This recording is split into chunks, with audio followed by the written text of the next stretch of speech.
அனைவருக்கும் வணக்கம். 12/12/2024 அன்றைய நடப்பு நிகழ்வுகள் பார்க்க இருக்கிறோம்.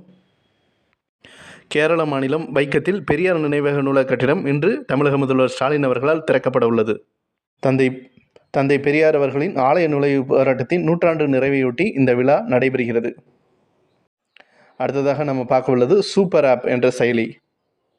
இது எதற்காகன்னு பார்த்தீங்கன்னா, ரயில் சேவைகளை பெறுவதற்காக உருவாக்கப்பட்டதான் இந்த செயலி. நமக்கு தெரியும், ரயில்வே துறை அமைச்சராக அஸ்வினி வைஷ்ணவ் அவர்கள் உள்ளார் என்பது. மேலும் ரயில்வே சட்டத்துறை திருத்த மசோதாவானது மக்களவையில் தற்போது நிறைவேறியுள்ளது.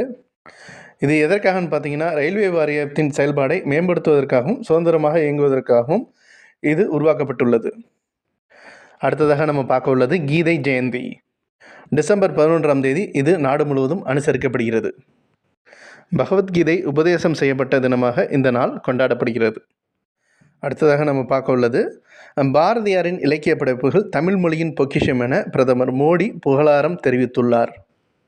நேற்று பாரதியாரின் பிறந்தநாளையொட்டி சீனி விஸ்வநாதன் என்பவரால் தொகுக்கப்பட்ட 23 தொகுப்புகள் அடங்கிய பாரதியின் நூல் மோடி அவர்களால் வெளியிடப்பட்டது.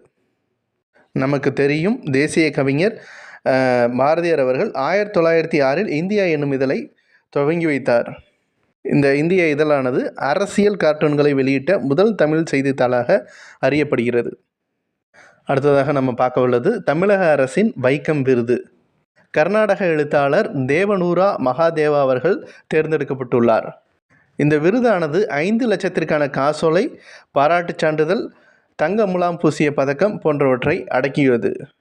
அடுத்ததாக நம்ம பார்க்க உள்ளது ஃபிஃபா உலகக்கோப்பை மகளிர் கால்பந்து போட்டி 2027இல் பிரேசிலில் நடைபெற உள்ளது.